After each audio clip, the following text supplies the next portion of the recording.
la venue du Saint-Esprit sur la terre. Je pourrais dire, c'est comme si on était en train de célébrer la fête de l'Église, l'anniversaire de l'Église. Car c'est quand le Saint-Esprit est venu que l'Église a commencé. Quand le Saint-Esprit est venu, Dieu nous a passé le relais. Il a dit, moi j'ai fait mon travail, maintenant c'est à toi. Toi qui m'écoutes, toi qui as cru en Jésus-Christ, c'est à toi maintenant de continuer cette œuvre. C'est à toi maintenant de travailler. C'est à toi de faire. Mais je ne te laisse pas comme ça. Je veux t'équiper de sorte à ce que tu puisses me représenter valablement. De la même manière que j'ai marché avec puissance, tu marcheras avec puissance. De la même manière que j'ai marché avec crainte de l'Éternel, tu marcheras avec la crainte de l'Éternel. De la même manière que j'ai marché avec la sagesse de Dieu, tu marcheras avec la sagesse de Dieu. De la même manière que j'ai marché avec le succès, tu marcheras avec le succès. De la même manière que j'ai répandu la joie, tu auras la joie dans ta vie. C'est ça ce que Dieu nous demande de faire, car nous sommes l'Église, le corps de Christ. Alléluia. Le corps de Christ, et lui, il est la tête, le chef de cette Église. Alléluia. Ça veut dire que ta vie n'est pas conduite seule. Il y a une tête, il y a une personne qui réfléchit, il y a une personne qui dirige ta vie, il y a une personne qui guide ta vie, il y a une personne qui a tout programmé pour toi. Alléluia. Une personne qui a tout programmé pour toi. Amen. Ce Dieu est tellement bon. Alléluia. Tellement bon. Mais quand nous pensons à ce genre de choses, ça va faire naître en toi une soif. La soif de ce Dieu-là. La soif de ce Dieu-là. Et de se dire, je veux encore le connaître davantage. Je veux encore marcher avec lui. Je veux encore le servir. Je veux encore l'aimer. Alléluia. Car même notre marche avec le Seigneur, c'est le Saint-Esprit. Amen. Qui pourrait par sa propre force? Qui pourrait par sa propre force? C'est né par l'Esprit de Dieu. Alléluia. Qui pourrait marcher par sa propre force? Ce n'est ni par force, ce n'est ni par puissance, mais c'est par l'Esprit du Seigneur.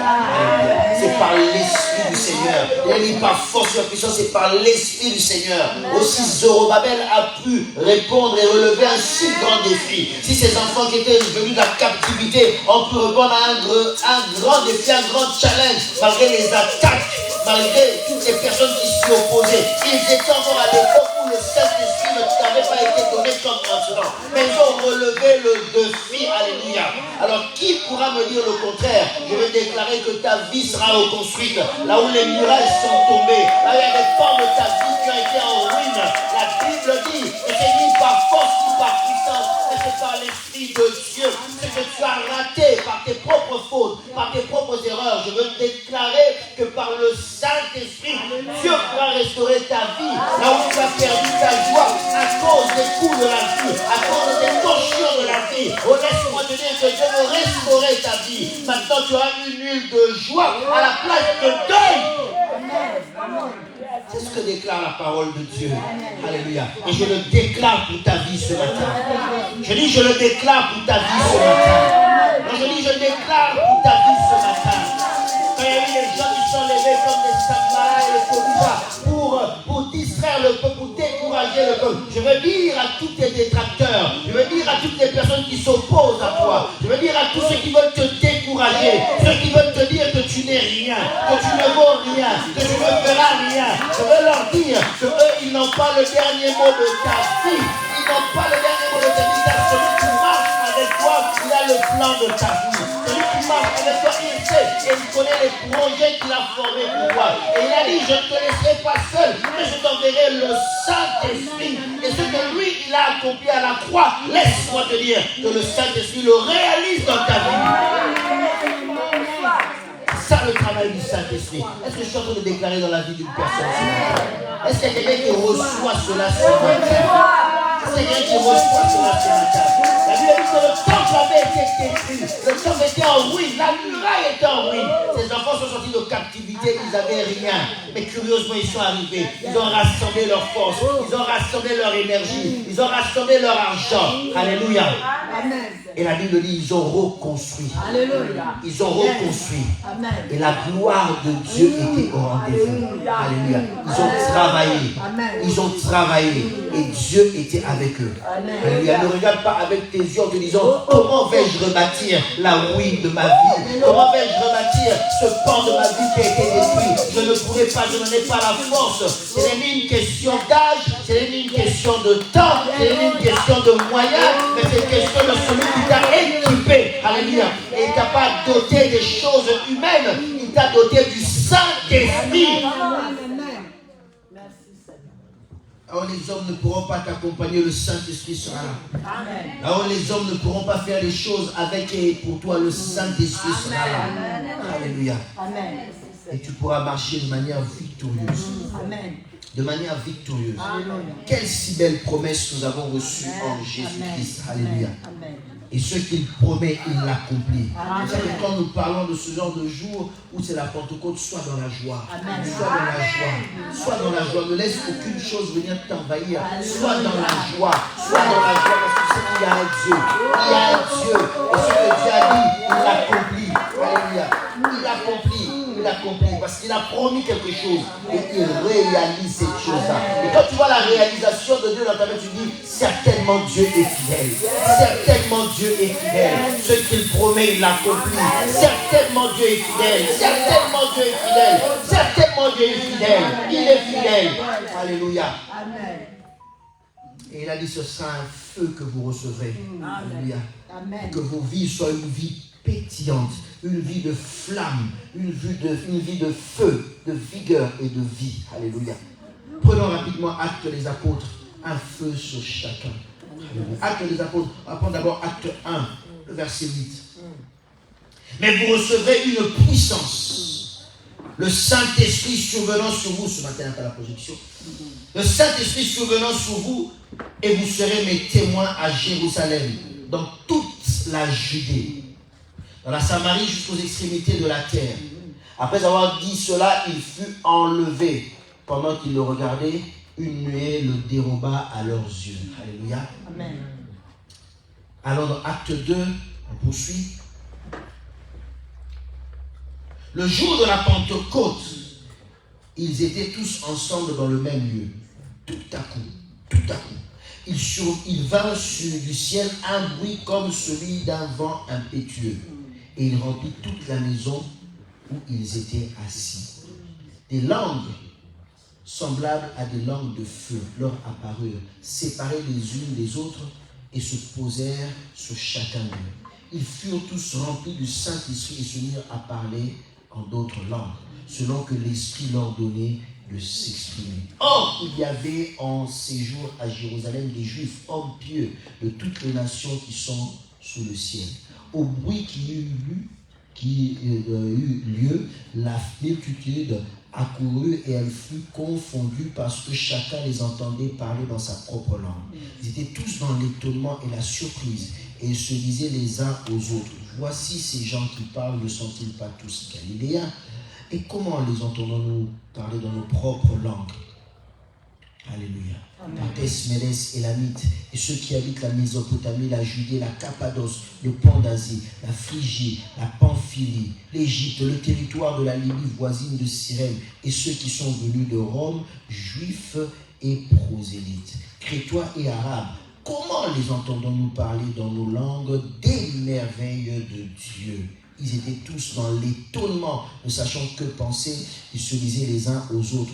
Que veut dire ceci? Mais d'autres se moquaient et disaient, ils sont pleins de vin doux. Alors Pierre, se présentant avec les 11, éleva la voix et leur parla en ces termes. Hommes juifs, vous tous qui séjournez à Jérusalem, sachez ceci et prêtez l'oreille à mes paroles. Ces gens ne sont pas ivres comme vous le supposez, car c'est la 3e heure du jour.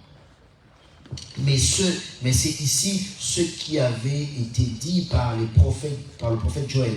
Dans les derniers jours, dit Dieu, je répandrai de mon esprit sur toute chair, vos fils et vos filles prophétiseront. Vos fils et vos filles prophétiseront. Amen. Amen. C'est ce que a été promis. Vos fils et vos filles prophétiseront. Alléluia. Amen. Gloire soit rendue à Dieu. Gloire soit rendue à Dieu. Que le Seigneur Dieu remplisse de sa gloire. Saint-Esprit, bénis la parole de Dieu. Alléluia. Bénis la parole de Dieu dans nos cœurs. Bénis la parole de Dieu dans nos cœurs. Bénis la parole de Dieu dans nos cœurs. Au nom puissant de Jésus-Christ. Alléluia.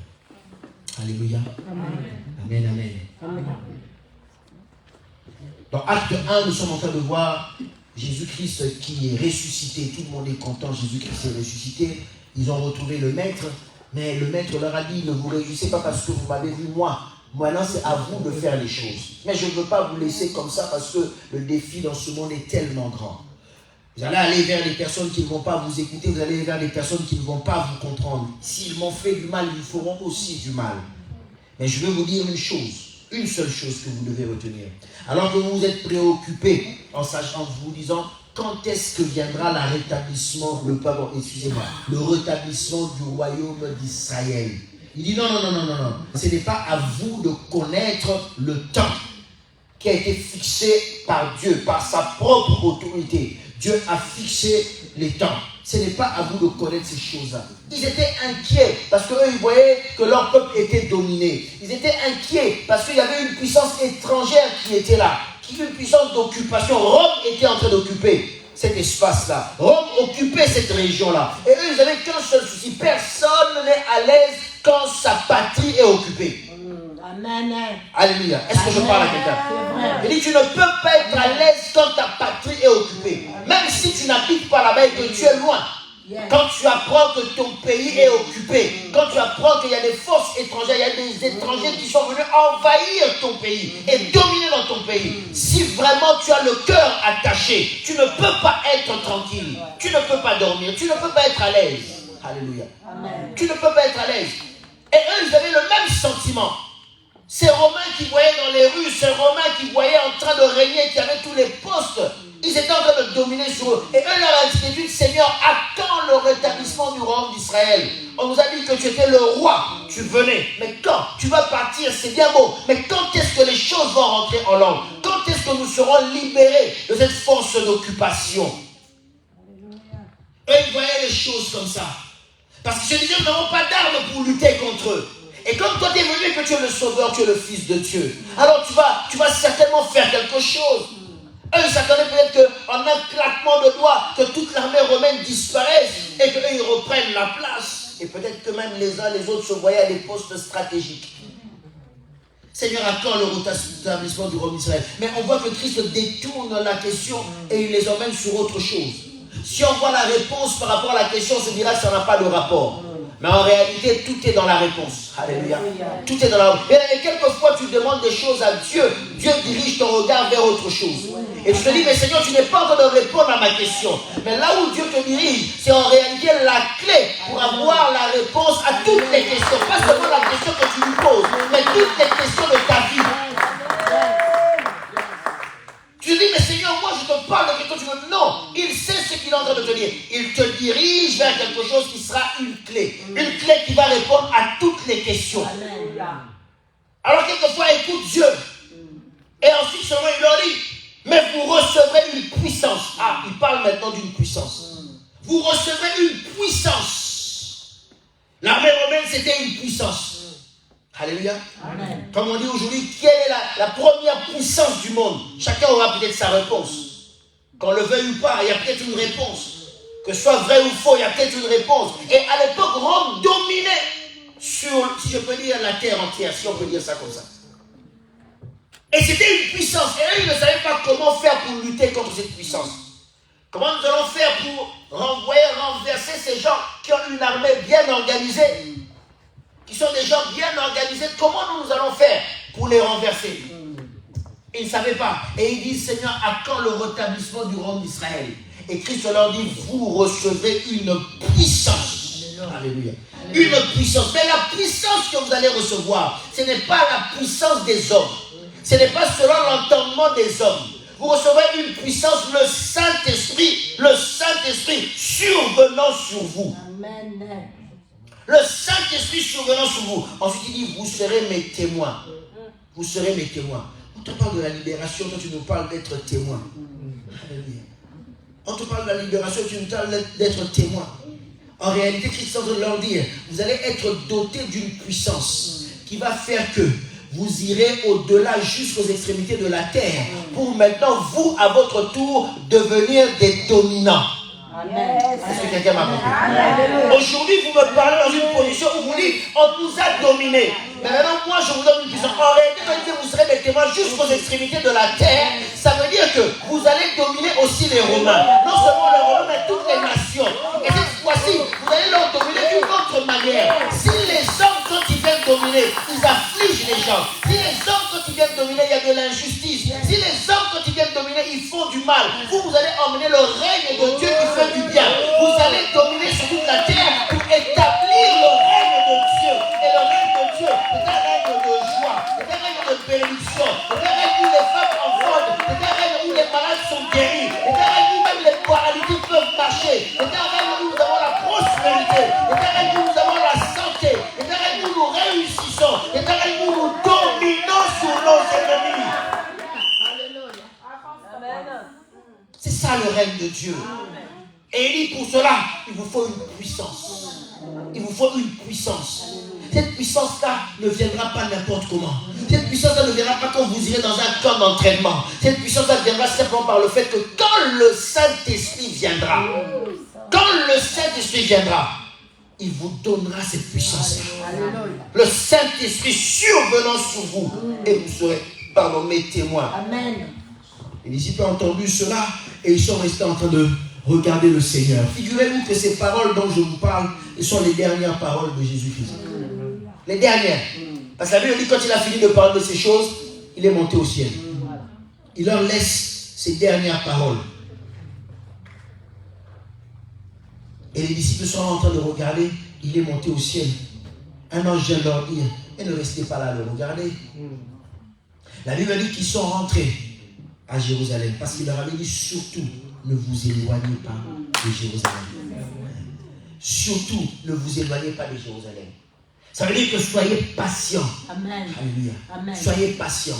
Notre problème, vous savez, des fois, quand on attend des choses de la part de Dieu, nous ne sommes pas patients.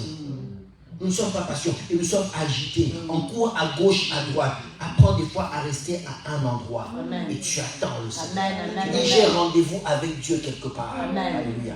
J'ai rendez-vous avec Dieu quelque part. Dieu te trouvera toujours à un endroit précis. Alléluia. Pas quand tu es en train de courir à gauche, à droite. À un moment donné, arrête-toi et dis, Seigneur, fixe-moi rendez-vous à un endroit. Que toi et moi, nous nous rencontrons à un endroit bien précis. Alléluia. Et je sais que là, tu me feras du bien. Ne vous éloignez surtout pas de Jérusalem. Restez à Jérusalem. Restez à Jérusalem. Je suis en train de courir après le temps. Restez à Jérusalem. Il dit, quand vous serez à Jérusalem, vous allez voir ce qui va se passer. Mais Dieu parle toujours d'une certaine manière. Il leur dit, Dieu a fixé les temps, ce n'est pas à vous de connaître. Et il leur dit, vous recevrez le Saint-Esprit, mais il ne leur dit pas quand est-ce que vous allez recevoir le Saint-Esprit. Alléluia. Amen. Dieu veut travailler ta foi, ta patience. Amen. Alléluia. Dieu veut travailler ta foi et ta patience. Mais une chose est sûre, c'est que Dieu a promis quelque chose. Amen. Et la Bible dit que ce jour-là, alors qu'ils étaient en train de prier, la Bible dit, tout à coup, il vint du ciel un bruit comme d'un vent impétueux. Et ce bruit-là a rempli toute la pièce. La Bible dit, des langues leur apparurent. Des langues leur apparurent, séparées les unes des autres. Alléluia. Et la première chose que je vais te dire, tu sais quoi? Quand Dieu, comme j'ai dit, quand Dieu t'a promis quelque chose, il ne te donne pas des fois la date exacte. Quand est-ce que la chose va arriver? Mais il te dit simplement une chose, c'est que je vais venir. Yes. Alléluia. Je veux venir. Le problème, c'est que tu dois être prêt. Tu dois être prêt quand le Seigneur va te visiter. Parce que tu ne sais pas. Remarquez que les bonnes choses de Dieu, Dieu ne nous a jamais donné le temps fixe. L'enlèvement, Dieu ne nous a pas dit exactement quand ça va arriver. Mais on sait que ça va arriver. Les choses de Dieu sont des choses de tout à coup. Amen. Est-ce que quelqu'un m'a compris? Les choses sont des choses de tout à coup qui viennent surprendre ta vie. Mais en réalité, toi, ce que Dieu te demande, c'est d'être prêt pour qu'un jour, cette chose-là arrive. Parce que cette chose-là va certainement arriver. Amen. Il te promet, la chose est sûre, ça va arriver. Sauf que tu ne connais pas exactement quand. Mais tu es sûr que ça va arriver. Pourquoi? Pour que tous les jours, ta soif par rapport à cette chose-là se développe. En te disant, ça peut m'arriver à n'importe quel moment. Tous les jours, quand tu marches. Alléluia. Pourquoi Dieu ne te fixe pas le temps? S'il te fixe le temps, s'il te dit qu'il viendra à 12h30, tu vas commencer à te préparer à 12h25. Nous les hommes en 5 minutes on sera prêts, mais vous les femmes je vous pose la question. Vous les femmes, je me pose la question. Nous les hommes, c'est pas grave. Mais les femmes, quand tu dis j'ai le temps 5 minutes avant, même quand tu viens 2 heures avant, c'est toujours un problème. Bien, jusque dans la voiture, on continue à mettre les chaussures, les maquillages. L'hôtel avec 2 heures. Alléluia. Donc quand tu connais le temps, tu vas attendre la dernière minute, c'est humain. Tu diras, j'ai encore le temps. À la dernière minute, j'ai encore le temps. À la dernière minute. Je sais que mon train passe à telle heure. Je vais encore gratter le sommet en 5 minutes et puis après. Parce que tu sais à quelle heure le train passe. Si tu ne savais pas, ça n'allait pas être pareil. Yes, c'est vrai. C'est vrai. Est-ce que tu me comprends? Amen. Si tu ne savais pas, ça n'allait pas être pareil. Si tu ne savais pas, tu allais être là même avant. Le train passe à 8h, mais toi, à 4h du matin, tu es déjà prêt. Parce que tu ne sais pas. Tu es déjà prêt, tu ne fais qu'attendre maintenant. Tu es déjà prêt. Alléluia. Amen. Le problème avec les femmes qui attendaient ces 10 vierges, c'est qu'il y en avait qui étaient prêtes, d'autres n'étaient pas prêtes. D'autres étaient prêtes, c'est-à-dire que quand il y a eu le signal, l'époux est là, elles étaient prêtes. Il n'y avait plus à chercher à gauche, à droite. Les autres, quand on a dit l'époux est là, c'est en ce moment-là qu'elles commençaient à s'apprêter. Il y a une différence. Amen. Il y a une différence. Quand le signal est donné entre celui qui commence à s'apprêter et celui qui s'apprête, c'est différent.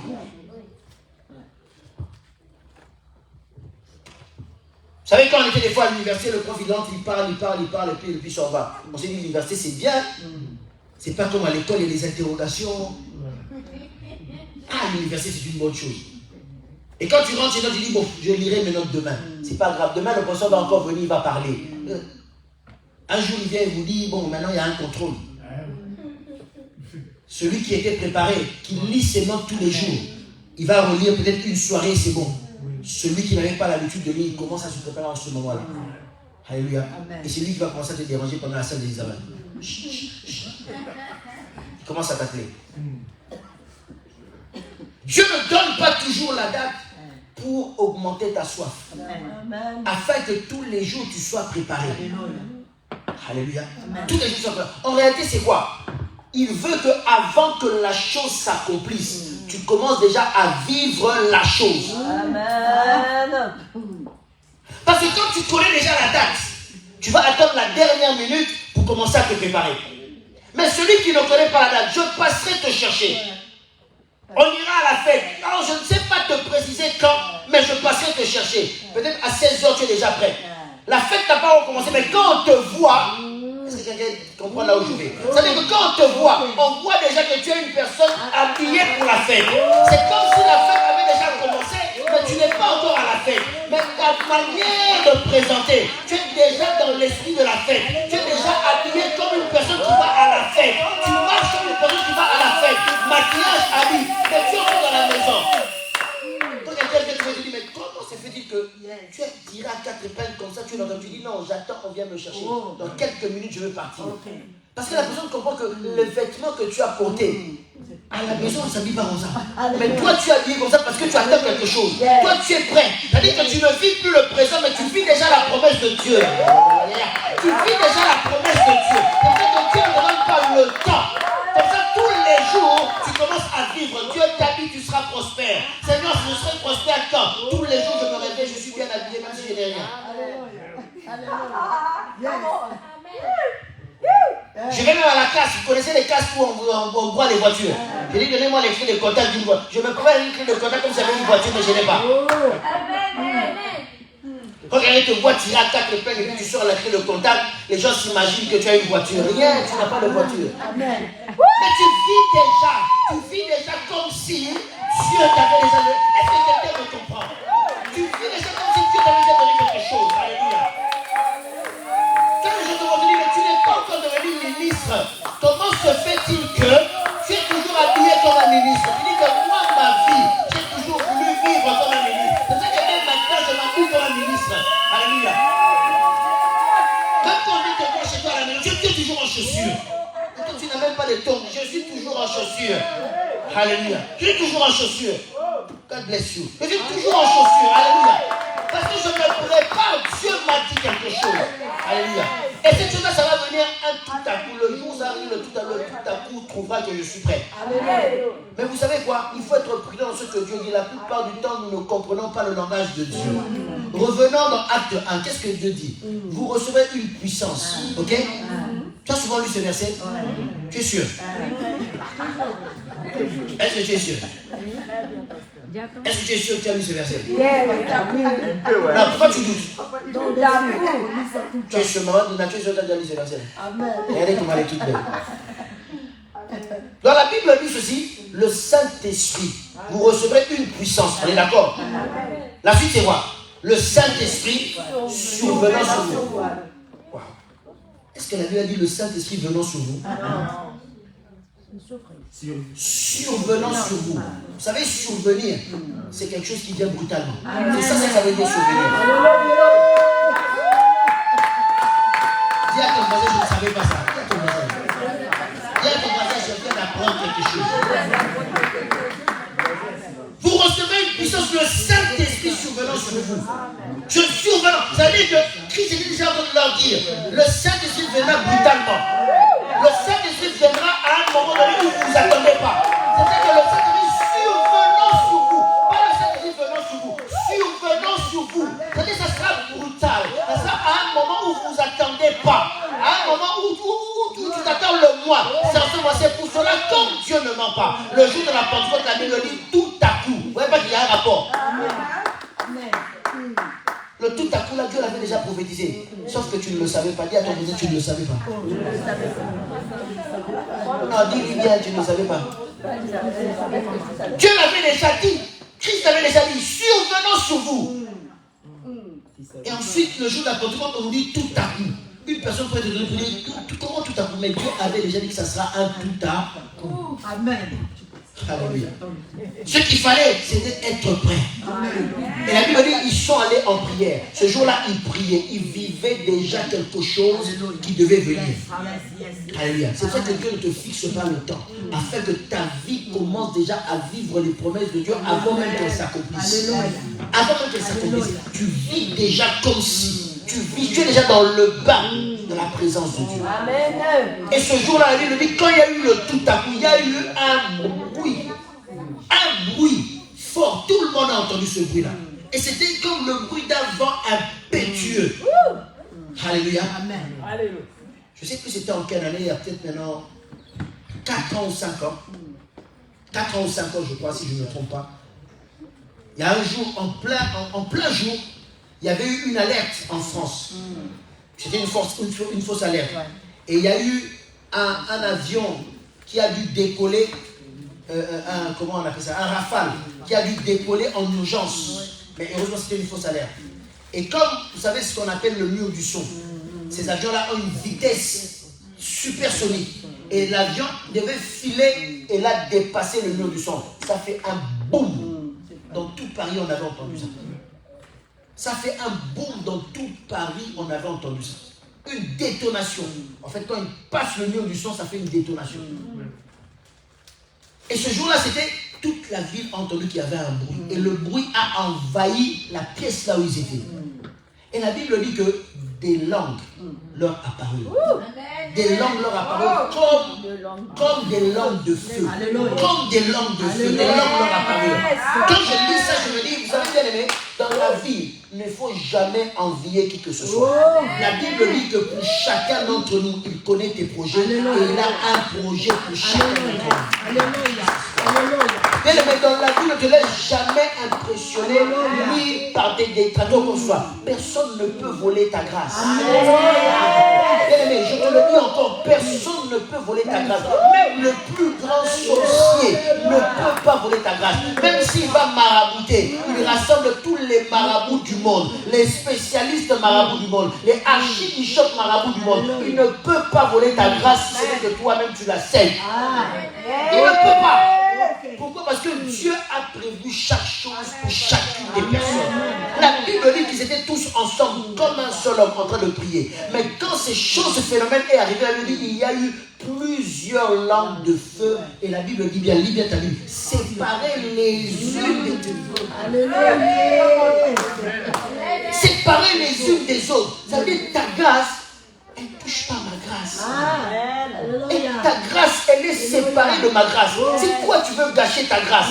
par ta méchanceté. Et toi, tu veux gâcher ta grâce à cause de ton mauvais cœur. Si toi, tu veux m'attaquer ou me détruire, c'est ta grâce que tu détruis. Mais moi, ma grâce, elle est là. Elle est pour moi.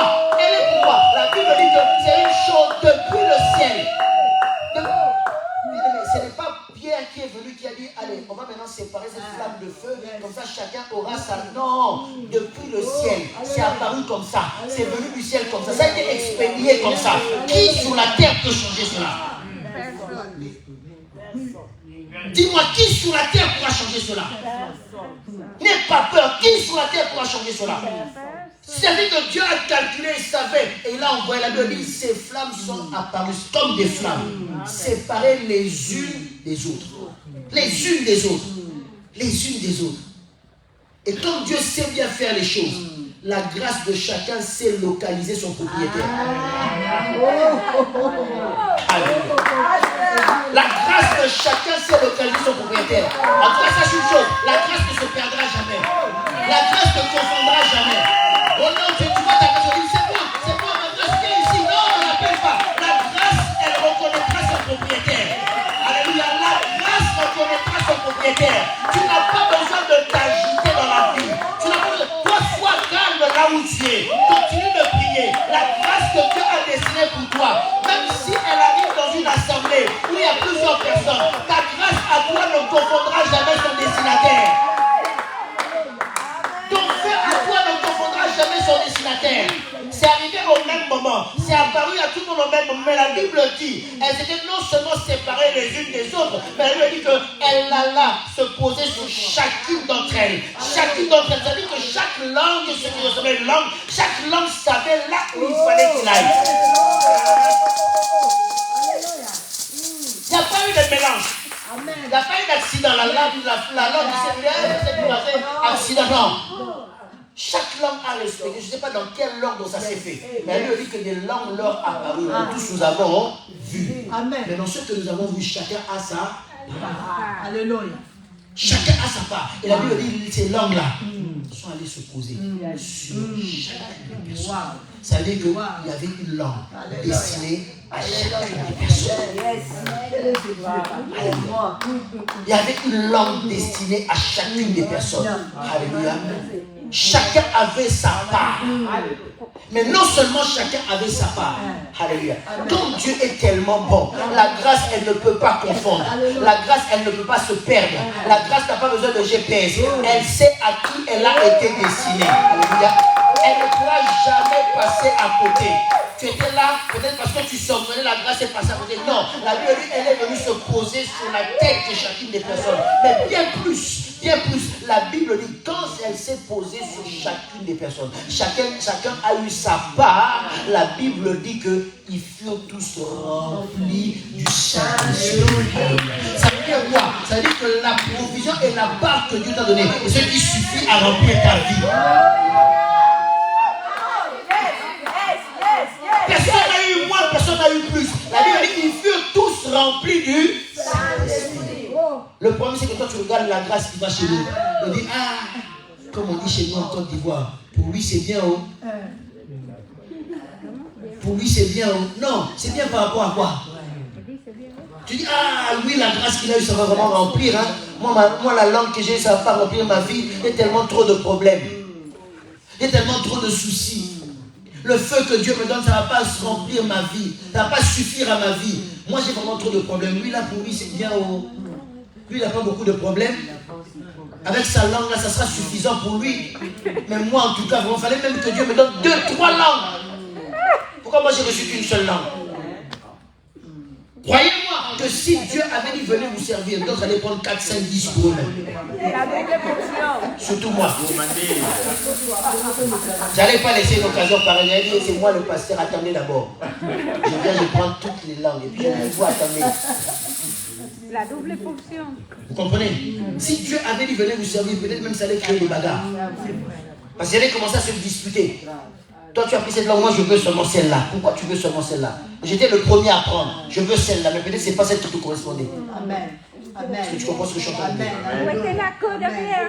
Peut-être que ce n'était pas ce qui te correspondait, mais tu vas t'attacher à ça. Moi, je veux celle-là. C'est moi qui ai vu ça la première. Toi, tu savais pas le temps. Quand c'est apparu, toi, tu avais les yeux fermés. Moi, j'avais déjà vu. Quand c'est du côté de la porte là-bas, je voyais, j'avais des étincelles. Moi, j'avais vu le premier.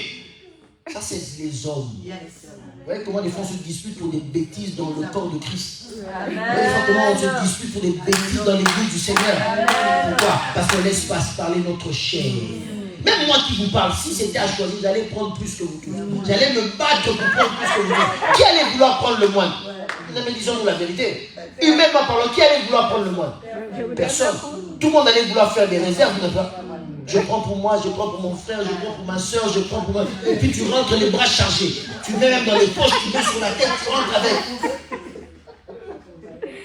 N'est-ce pas? Vous ne voyez pas quand il y a des pillages? Vous ne voyez pas quand il y a des pillages, comment même les gens se battent? Encore je parle des pillages, là les soldes. Vous ne voyez pas les gens se battre pendant qu'il y a des soldes? Les gens se battent à cause des soldes. Pourquoi? Parce qu'on laisse parler notre côté humain. Alors que les choses de chacun a sa place. Chacun a sa place. Je ne sais pas quelle était la configuration de cette pièce parce qu'ils étaient quand même nombreux. Il y en avait peut-être qui étaient derrière, d'autres étaient peut-être devant. Mais la Bible dit que chacun a eu une langue dans l'ordre. Bien aimé, laissons parler l'esprit dans l'église. Laissons l'esprit faire les choses dans nos vies. Laissons l'esprit faire les choses dans nos familles. Laissons l'esprit faire les choses dans nos relations sociales. Laissons l'esprit faire les choses au travail. Les choses se feront toujours dans l'ordre. Parce que là où l'homme veut intervenir, ça crée encore des problèmes. Est-ce que vous me comprenez? La Bible dit que chacun a eu. Et quand chacun a reçu ce qu'il avait reçu, ça remplit sa vie. Parce que le résultat, la Bible dit, tous étaient remplis du Saint-Esprit. Personne n'a été rempli au 1/3. Personne, il n'y a pas une autre personne qui a dit, moi je suis rempli qu'au 2/3. Moi il me manque 1/10. Moi il me manque 0,5 du Saint-Esprit. Non, la Bible dit que tous ont été remplis du Saint-Esprit. Ça veut dire qu'avec la langue que Dieu t'a donnée, chacun a reçu sa part. La part de chacun suffit à remplir sa vie. Et le feu que Dieu te donne suffit à embraser ta vie. Tu n'as pas besoin de plus. Tu n'as pas besoin de comparer. Un feu pour chacun. Chacun aura sa part. Et avec la part que tu auras, tu seras embrasé. Avec la part que tu auras, tu seras rempli. Avec la part que tu auras, tu vas déborder. Chacun aura sa part. Tu n'as pas besoin d'envier la part de l'autre. Il y a une langue semblable à une langue de feu pour chacun d'entre nous, afin que chacun reparte avec sa part et que la vie de tous soit comblée. Amen. Depuis le ciel, Dieu a programmé ces choses que l'être humain ne pourra pas venir changer. Que l'être humain ne pourra pas venir changer. C'est juste d'accepter. Et il a dit, vous recevrez une puissance. Le Saint-Esprit. Cette puissance, c'est cette flamme que le Seigneur met en toi. Ce feu que le Seigneur met en toi. Pourquoi? Parce qu'il te faut une puissance dans ce monde. Il te faut une puissance dans ce monde. Nous sommes tellement agressés aujourd'hui. Spirituellement parlant, nous sommes agressés. Humainement parlant, nous sommes agressés. La société nous agresse. Même la nature nous agresse aujourd'hui. Nous avons besoin aujourd'hui d'être forts. Mais pour être fort, ce n'est pas en luttant avec les armes humaines, mais il te faut une puissance dans ta vie. Le chrétien aujourd'hui doit désirer cette flamme-là. Le chrétien aujourd'hui doit désirer cette flamme-là. Alléluia. C'est comme ça que l'on voit que ce jour-là, que sur quelques personnes qui étaient dans cette maison-là, ils étaient plus de 11, mais plus de 12, mais on nous parle des 12 qui sont parus devant le peuple et les autres étaient derrière. Mais il y avait plus de 12 dans cette pièce-là parce qu'il y avait aussi des femmes, il y avait d'autres personnes qui étaient là en train de prier et chercher la face de Dieu. Alléluia. La Bible dit que ce jour-là, quand le feu est descendu sur eux, c'est en ce moment-là qu'ils ont commencé à dominer. Alléluia. Dès les premiers instants. Parce que figurez-vous que c'était la Pentecôte et tout le monde montait à Jérusalem pour aller prier. Le but des gens, c'était aller au temple. Ce n'était pas aller dans cette maison-là où il y avait la chambre haute. Yes. Oh. Yes. Oh. Yes. Yes. Amen. Vous savez, il y a des gens qui ont quitté loin, qui ont fait des voyages. Ils venaient en se disant, nous allons aller au temple. Yes. C'est la fête de la Pentecôte. Yes. Nous allons aller au temple. Parce que c'était une fête à cette époque-là. Ça a pris une autre tournure à partir de l'arrivée du Saint-Esprit. Mais il y avait déjà une fête fixée à cette époque-là. Alléluia. Et tout le monde, la Bible dit, ils venaient de partout. Vous avez vu, n'est-ce pas? Il y en a d'autres qui venaient d'Égypte, il y en a d'autres qui venaient de partout dans le monde. Ils ont payé les billets, ils ont payé l'hôtel, ils ont payé le séjour. Eux, ils se disaient, nous allons aller au temple. Alléluia. Ils allons aller au temple. Mais quand le feu descend, tu deviens le centre du... Tu deviens le centre à cause de la flamme qu'il y a au-dessus de toi. Alléluia. Tu commences à dominer à cause de la flamme qu'il y a au-dessus de toi. Curieusement, les gens étaient venus pour aller au temple. Mais ce jour-là, tout le monde qui passait s'arrêtait dans une maison. Une maison qui était inconnue parce que la Bible dit que c'était en fait dans une maison, dans la chambre haute de cette maison-là. C'est là où ils priaient. Mais curieusement, l'attroupement ne s'est plus fait dans le temple. L'attroupement s'est fait devant cette maison-là. La visitation de Dieu ne s'est plus fait dans le temple, mais c'est fait là-bas. Pourquoi? Parce que Dieu avait déjà dit, l'heure est venue où les vrais adorateurs adoreront en esprit et en vérité. Ça ne sera plus dans un temple qu'ils vont le faire, mais partout où il y aura la flamme. Tu es devenu l'église de Dieu, tu es devenu le temple de Dieu. Et les gens peuvent venir prier là où tu es. Les gens peuvent venir prier avec toi. Les gens peuvent venir auprès de toi et recevoir la guérison. Les gens peuvent venir auprès de toi et recevoir la libération. Les gens peuvent venir auprès de toi et recevoir la parole de Dieu. Les gens peuvent venir recevoir de toi et recevoir la vie de Dieu. On n'a plus besoin de prier dans un temple à Jérusalem ou que sais-je. Maintenant tu es devenu le temple de Dieu à cause de la flamme qui est sur toi. À cause de la flamme qui est sur toi. À cause de la flamme qui est sur toi. Le centre d'intérêt s'est déplacé. Là où les gens sont venus pour voir un temple, ils viendront pour te voir toi le temple véritable de Dieu. C'est comme ça que tu vas attirer la gloire de Dieu à cause de la flamme qu'il y a sur toi, bien-aimé. À cause, ça change tout. À cause de la flamme qu'il y a sur toi, ça change tout. Ce jour-là, il s'attendait en se disant, le matin, nous allons aller dans le temple aujourd'hui, qui va prêcher? Ça sera peut-être le rabbin Daniel qui va prêcher. Ça sera peut-être le rabbin, je ne sais pas moi, José qui va prêcher. Ça sera le rabbin Tino qui va prêcher. Surtout le rabbin Yves, lui, s'il peut sécher. Il va vous expliquer tous les détails. Lui, il vient avec tous les faits, il explique. Qui va parler aujourd'hui au temple? Mais il ne savait pas que ce jour-là, ce n'était pas un rabbin qui allait parler, c'était une personne qui allait parler. La Bible dit que Pierre s'est avancé et il a parlé comme jamais un rabbin n'avait parlé. Il a parlé et il leur a dit, ce que vous êtes venus voir, ce sont des choses d'accomplissement, des promesses de l'Ancien Testament. Il n'y a que les gens qui ont la flamme sur eux qui peuvent annoncer les choses qui s'accomplissent. Il n'y a que les gens qui ont la flamme sur eux qui peuvent annoncer et vivre l'accomplissement des choses. L'accomplissement des choses. C'est que dans le temple, ils n'avaient pas la flamme. Ils étaient dans le temple, ils n'avaient pas la flamme. Ils ne pouvaient pas annoncer l'accomplissement des choses. Il y avait que ceux qui avaient la flamme sur eux qui pouvaient annoncer pour dire aujourd'hui, ce qui a été annoncé, c'est accompli. Vous avez vu ce que dit dans le temple. Dieu il a dit, après l'Esprit du Seigneur est sur moi. Car il m'a oint. Il a parlé à la fin, il a dit, aujourd'hui, la parole que vous venez d'écouter, c'est accompli. Nous allons prier.